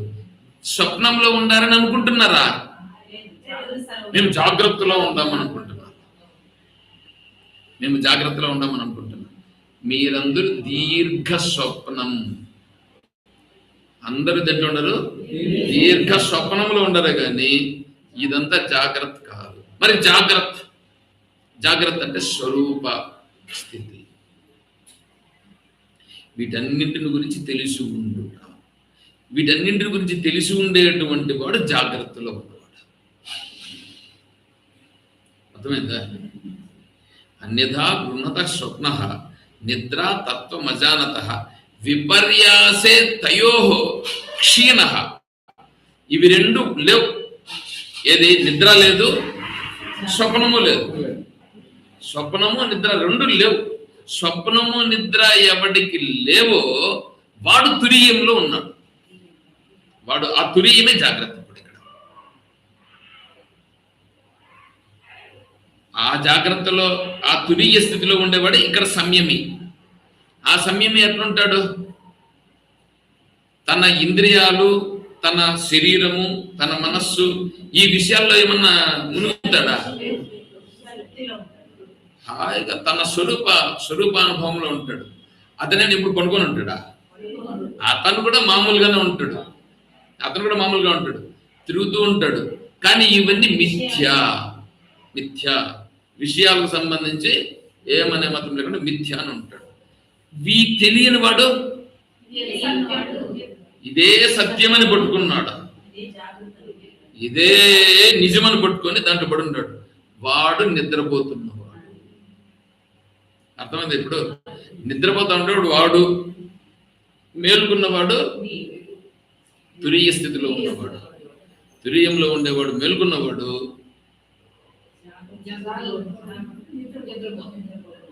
విషయములను పట్టుకున్నవాడు, విపర్యయమును పట్టుకున్నవాడు.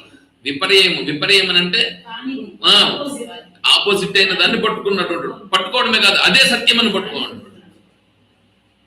అది చూడ ఆ శ్లోకానికి అట్లా చెప్పారు. ఎంత అర్థం అంటే, ఇప్పుడు తెలిసిన వాడు ఎలా ఉంటాడు అనేదాన్ని ఇప్పుడు ముగిస్తున్నాడు. ఆపూర్యమానమచల ప్రతిష్టం సముద్రమాప ప్రవిశంతి యద్వత్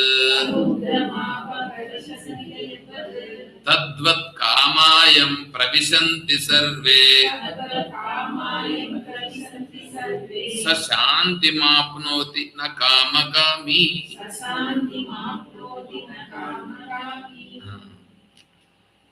ఈ సంయమి ఉన్నాడు కదా, తురీయ స్థితిలో ఉన్నవాడు, అతని పరిస్థితి ఎట్లా ఉంటుందంటే ఆపూర్యమానం అచల ప్రతిష్టం సముద్రమాప ప్రవిశంతి.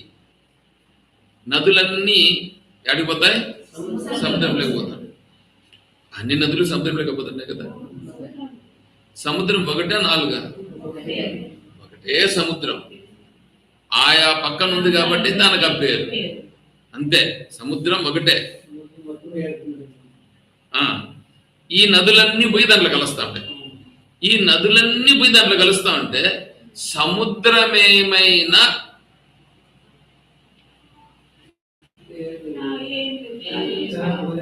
పోయి పడినా పెరిగిందా, పడకపోయినా ఏమైనా అయిందా?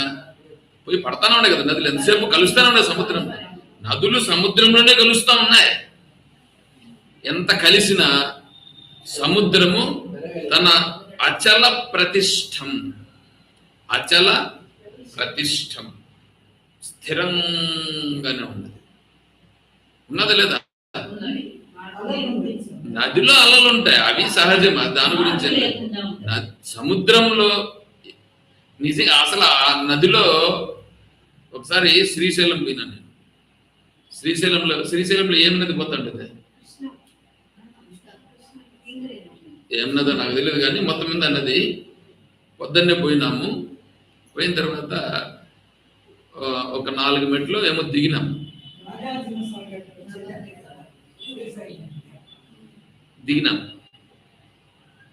ఇంకొక కాలు పెడదాం, ఇంకొక మెట్టు దిగుదామని అనుకుంటే నీళ్ళు బర్రంగా తోస్తాను. ఇక్కడికి మనం వచ్చింది ఎక్కువ అని చెప్పి అక్కడి నుంచి మళ్ళీ వెనక్కి వచ్చేసి, అంటే కింద పెడితే లాగేస్తుంది. పైన చూస్తే ఎట్లా తెలిసిన గంభీరంగా ఏమనే మాత్రం నీళ్లు ప్రవహించనట్లే ఉంది. పైన చూస్తే అట్లుంది, లోపల లోపల అంత ఫాస్ట్ గా పోతుంది అనమాట. అట్లాంటి నదులు ఎండిపోతా ఉంటాయి సముద్రంలో.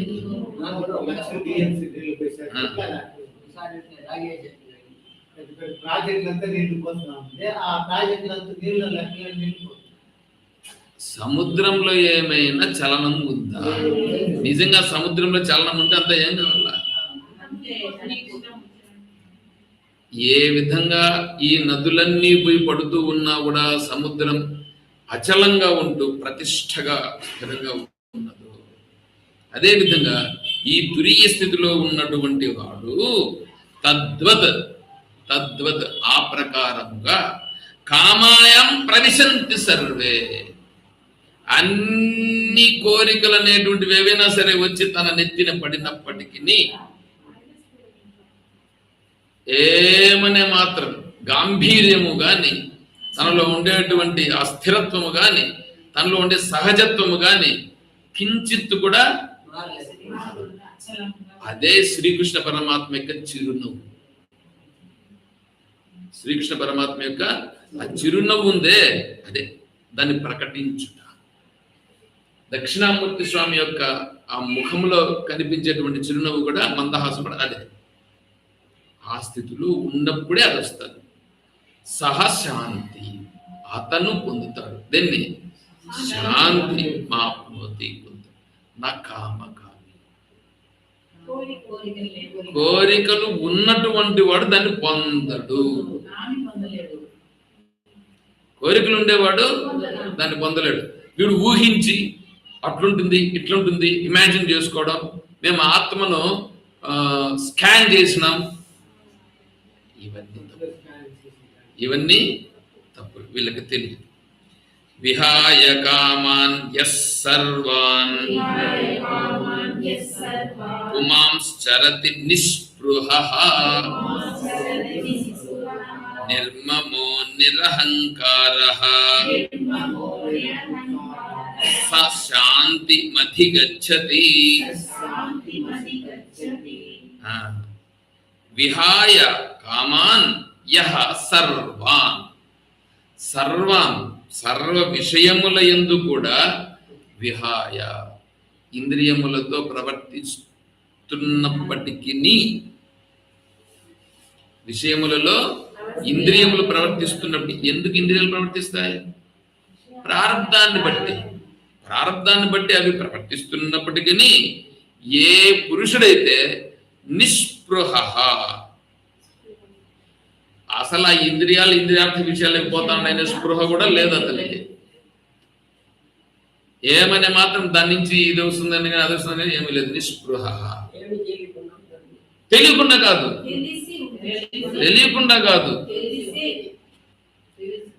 అందుకే నీకు అర్థం కాలేదు. జాగర్తి సంయమి చెప్పినాం కదా, ఆ స్థితి నీకు అర్థం కావాల. అన్నీ తెలుస్తూనే ఉంటాయి. ఏమనే మాత్రం నిర్మమో నిరహంకారః. ఎట్లుంటాడు? నిర్మమ. మమ అంటే నాది.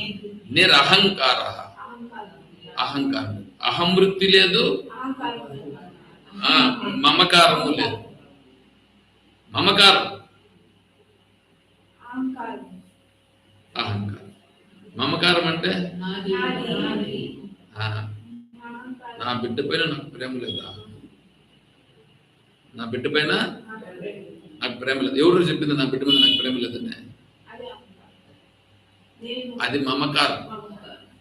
నా బిడ్డ పైన చూపించే ప్రేమని మమకారం. మీ ఇంటి పైన చూపించే ప్రేమ మమకారం. నీ డబ్బుల పైన, నీ వస్తువుల పైన, వాహనాల పైన చూపించే ప్రేమని మమకారం. నేను అంటున్నవే అది అహంకారం.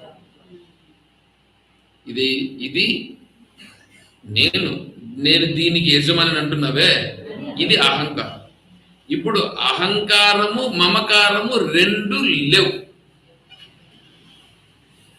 అహంకార మమకారాలు రెండు లేవు. అహంకార మమకారాలు లేనివాడు ఎట్లా ప్రవర్తిస్తాడు? అప్పుడు ప్రవర్తిస్తూ ఉంటాడు, కానీ అతనికి అహంకార మమకారములు లేవు. అహంకార మమకారములు లేని స్థితిలో ఇంద్రియ విషయములలో మనస్సు కంట్రోల్లో ఇంద్రియాలు ప్రవర్తిస్తాయి. అతని పరిస్థితి ఎలా ఉంటుంది చెప్పండి? సశాంతి అతను పొందుతాడే, అతను శాంతిని పొందుతాడు. సశాంతి అధిగచ్చతి, అతను నిజమైన శాంతిని పొందుతాడు. వీటన్నింటినీ వర్ణించాలంటే ఇప్పుడు దీన్ని చెప్పాలా, నిర్మమ ఎట్లా, నిరహంకార ఎట్లా వివరించాల. నేను ఆ పని చేసేవాడిని ముందు. నిర్మమ అని పెట్టుకునేది 2 రోజులు చెప్పేది, నిరహంకార అనేది 4 రోజులు చెప్పేది. వీళ్ళు ఏందిరా వీడు అని అనుకుని వీళ్ళు ఎవరు నన్ను అడగరు, అడిగేదానికి భయము. మాట్లాడితే పరశురాముడు అయిపోతాడు ఈడ, లేదా విశ్వామిత్రుడు అవుతాడు.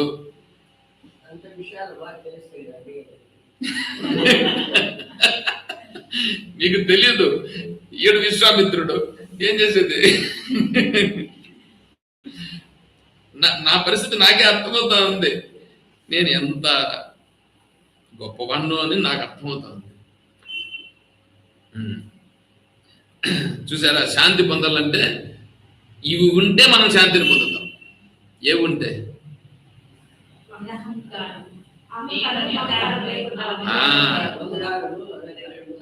నిర్మమ నిరహంకార, మమకారము అహంకారము 2 తొలగిపోయిన వాడు. తొలగిపోవుట వేరు. మీరు చెప్పింది ఏంటి? లేకుండా ఉండట. లేకుండా ఉంటే లేకుండా మళ్ళా వస్తుంది. తొలగిపోయింది.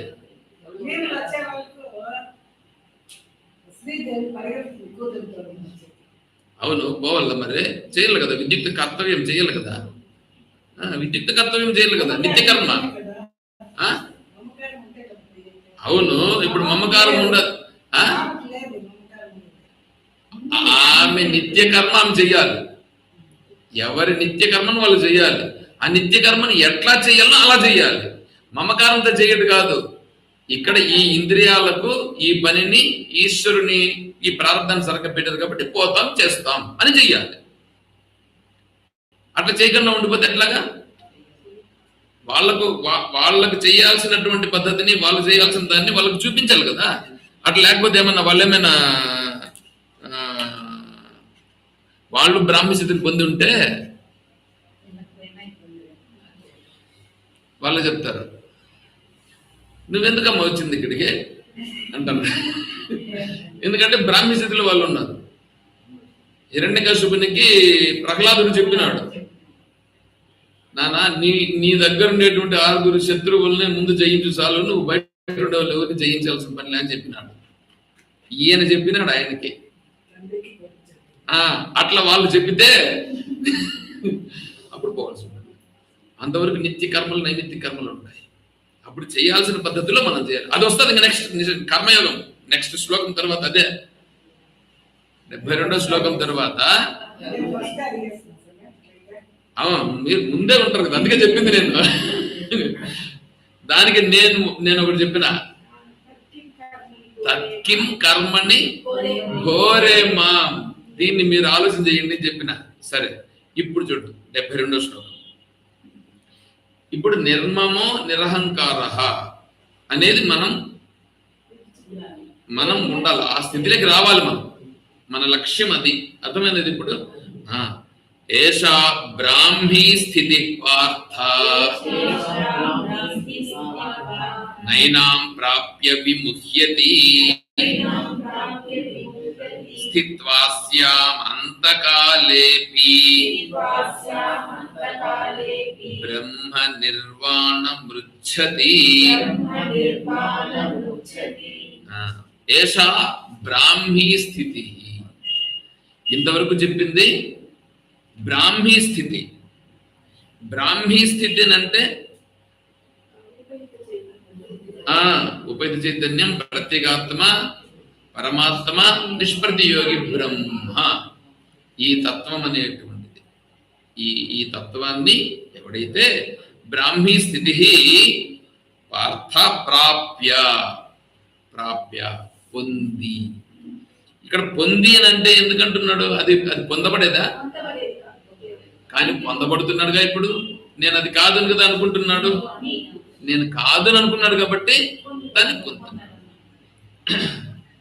విముహ్యతి, వాడేమైపోతాడు? విముహ్యతి, మోహమును నా విముహ్యతి. ఏనాం ప్రాప్య, ఈ బ్రాహ్మీ స్థితిని పొంది నా విముహ్యతి, మళ్ళీ విషయాల్లోకి ఇంకా వెళ్ళాడు. విషయాలు అనేది ఇతన్ని ఏమనే మాత్రం చేయలేదు. విషయాన్ని ఇతను ఏమీ చేయలేదు. స్థిత్వా స్యాం, ఈ స్థితిలో ఉండాలి. దానికి ఏమంటున్నాడంటే ఒక ఆప్షన్ ఇస్తున్నాడు ఇక్కడ. అంతకాలేపి. అంతకాలేపి అంటే ఇక్కడ అర్థం ఏంటంటే కనీసం కనీసం నువ్వు శరీరాన్ని విడిచిపెట్టే టైములో ఉండినా సరే, శరీరాన్ని విడిచిపెట్టే టైములో నువ్వు ఈ స్థితిలోకి వచ్చినా సరే బ్రహ్మ నిర్వాణం మృచ్చతి. బ్రహ్మ నిర్వాణం మృచ్చతి అంటే నువ్వు బ్రాహ్మీ స్థితిని పొందుతావు. నిర్వాణం అనంటే నిర్గతం వానం గమనం యస్మిన్ ప్రాప్యే బ్రహ్మని తన్నిర్వాణం. ఏ బ్రాహ్మీ స్థితిని పొందుట చేత గమనాగమనములు లేని నివృత్తి అయిపోయినాడు అంటే ఇంక అందులో ఏమనే మాత్రము లేని స్థితి, సహజత్వ స్థితి అయినాడు. దానిని నిర్వాణం. నిర్వాణం సంస్కృతంలో నిర్వాణం అని అన్నారు. బుద్ధ భగవానుడు నిర్వాణం అని అన్నారు. బుద్ధ భగవానుడు. కాబట్టి ఈ బ్రాహ్మీ స్థితిని ఎప్పుడు ఎప్పుడు పొందాలి?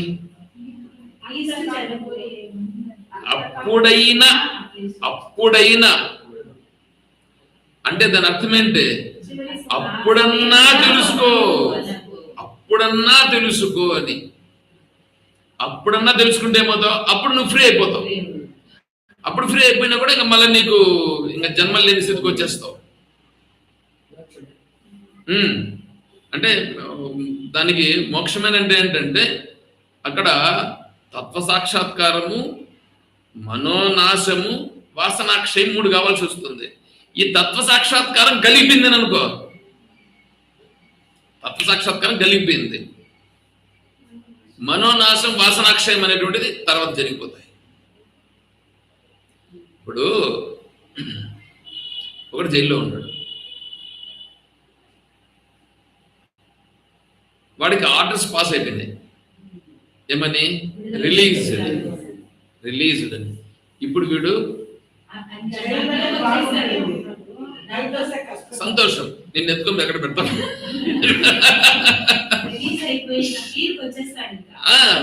నాకు అయిపోయింది, నాకు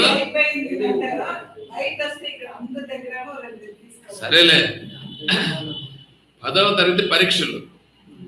10వ తరగతి పరీక్షలు అంటే ఈ తెలుగు, ఇంగ్లీషు, హిందీ, తర్వాత ఇంకా మొదలవుతుంది మ్యాథమెటిక్స్, సైన్స్, సోషల్. వీడు తెలుగుకి బ్రహ్మాండంగా కాలు రగరేసుకొని మీరు రాసి వస్తాడు.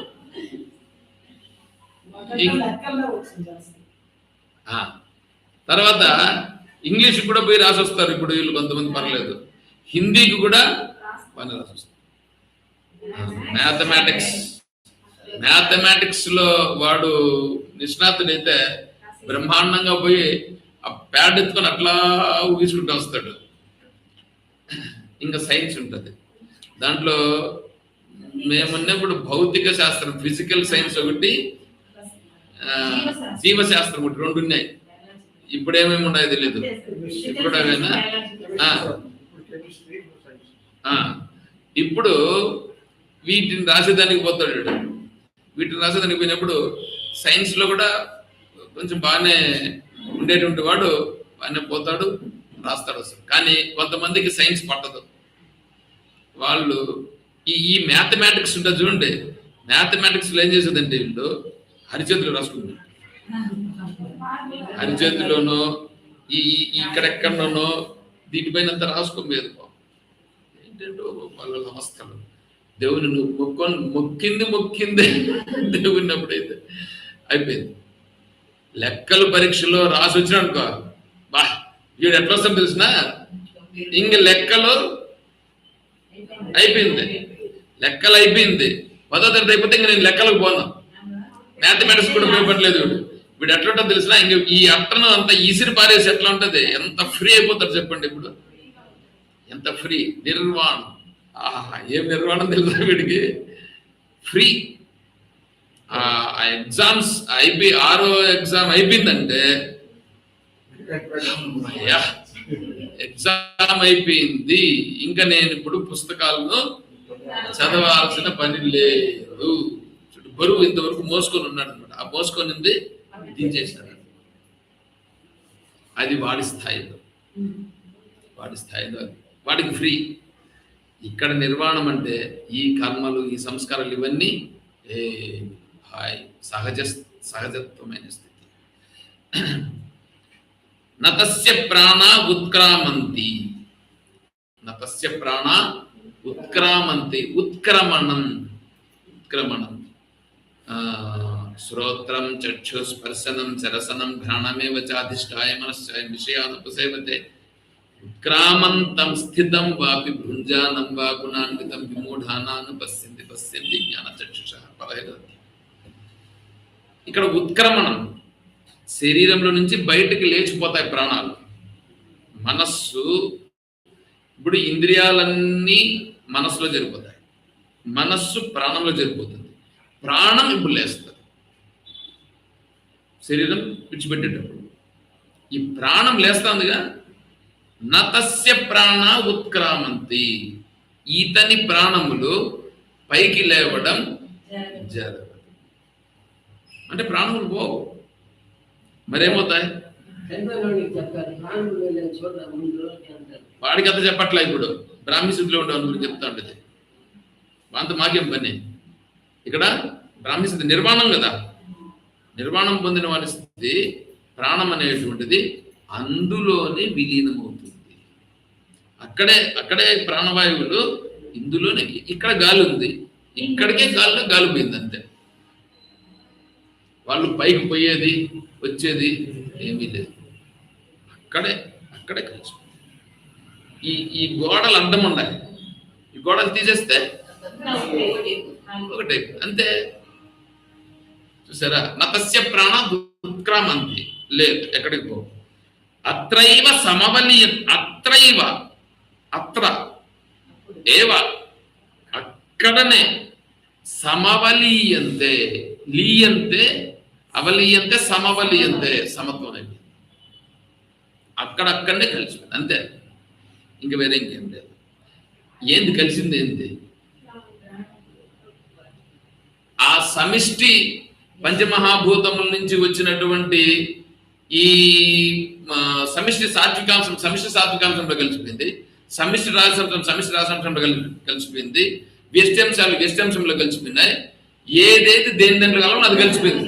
ఆత్మగానే ఉంది ముందు నుంచి, ఇంకేంది? చూసారా? ఇతను బ్రాహ్మీ స్థితిని పొందినాడు. మనమందరూ కూడా బ్రాహ్మీ స్థితిలో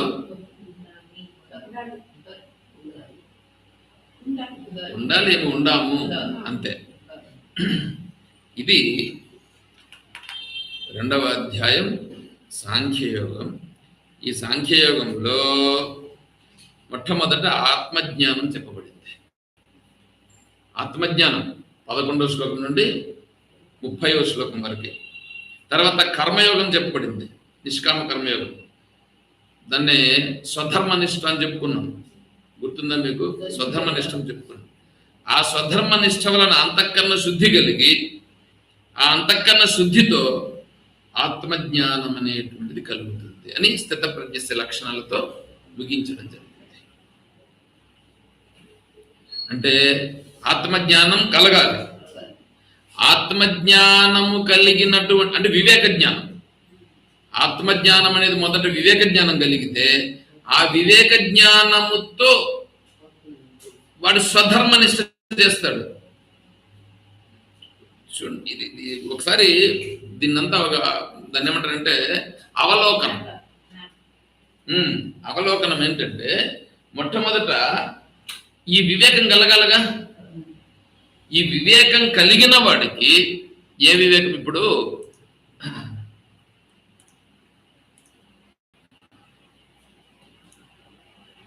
రాజేశ్వరం గారు అప్పుడే ఫోన్ చేశారు.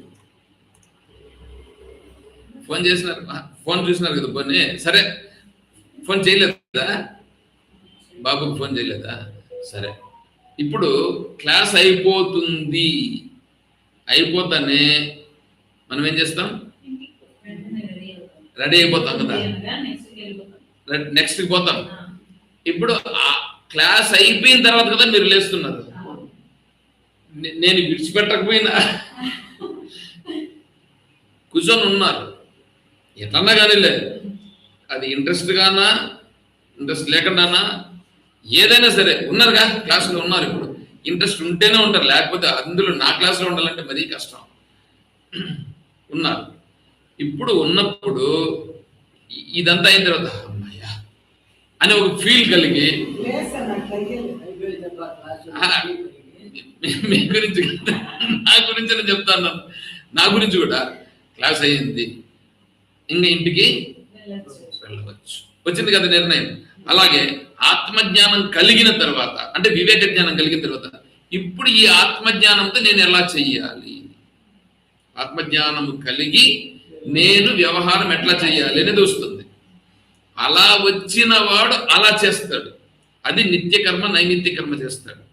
నిత్య నైమిత్య కర్మలు ఆత్మజ్ఞాన వివేకముతో చేస్తాడు. తర్వాత ఏమంటారు, సంచిత నిత్య కర్మ నైమిత్య కర్మ చేసి ప్రాయశ్చిత్త కర్మలు, కామ్య కర్మలు, నిషిద్ధ కర్మలు అవన్నీ బుద్ధరంగా విడిచిపెడతాడు. తనే విడిచిపెడతాడు. అంటే ఒక లైన్ క్లియర్ చేసుకున్నాడుగా, లైన్ క్లియర్ చేసుకున్నాడు. ఈ లైన్ క్లియర్ అయ్యింది ఎట్లయింది? ఈ వివేకముతో అయ్యింది. ఈ ఆత్మజ్ఞాన వివేకము చేత ఇక్కడ క్లియర్ అయ్యింది. ఇప్పుడు వీడికి ఇలా క్లియర్ అయ్యి ఎప్పుడైతే తను చేయాల్సిన నిత్య నైమిత్య కర్మలను వీడే ఇప్పుడు నిర్ణయం చేసుకుంటాడు, మిగతా కర్మలను విడిచిపెట్టాడు. ఎప్పుడైతే ఇది చేశాడో వీడికి అంతఃకరణ శుద్ధి వస్తుంది. అంతఃకరణ శుద్ధి ఎప్పుడు వస్తుందో ఆత్మానాత్మ వివేకం అనేది దృఢమవుతుంది. అప్పుడు దృఢమవుతుంది. ఇప్పుడు మొదట్లో వివేక జ్ఞానం శ్రవణం చేత కలుగుతుంది, ఈ ఆచరణతో దృఢమవుతుంది. దృఢమైతే ఆత్మానాత్మ వివేక జ్ఞానము చేత అహం బ్రహ్మాస్మి, బ్రహ్మైవ అహమస్మి అనేది స్థిరమైపోతుంది. అలా స్థిరమైపోయిన వాడే స్థిత ప్రజ్ఞుడు. ఆ స్థిత ప్రజ్ఞుడు బ్రాహ్మీ స్థితిని పొందినాడు. ఇక్కడికి భగవద్గీత పూర్తయింది. ఇక్కడికి పూర్తయింది, పూర్తయింది. చెప్పేశాడు పరమాత్మ. చెప్పేస్తే అర్జునుడు మొదలు పెడుతున్నాడు. ధ్యాయసి చేత్ కర్మణస్తే మతా బుద్ధి జనార్దన తత్కిం కర్మణి ఘోరే మాం యోజయసి కేశవ. ఆహాహా, ఏమప్పా, ఇంత బ్రహ్మాండమైన జ్ఞానాన్ని చెప్పి నిర్వాణ స్థితిని పొందాలని చెప్పినావే, మళ్ళీ నన్ను ఎందుకయ్యా మళ్ళీ యుద్ధం చేయమంటావు? దాన్ని రేపు చెప్తాం. హరి ఓం తత్సద్. ఓం అసతో మా సద్గమయ, ఓం తమసో మా జ్యోతిర్గమయ, ఓం మృత్యోర్మా అమృతం గమయ. ఓం శాంతి శాంతి శాంతి. హరి ఓం తత్సత్. ఓం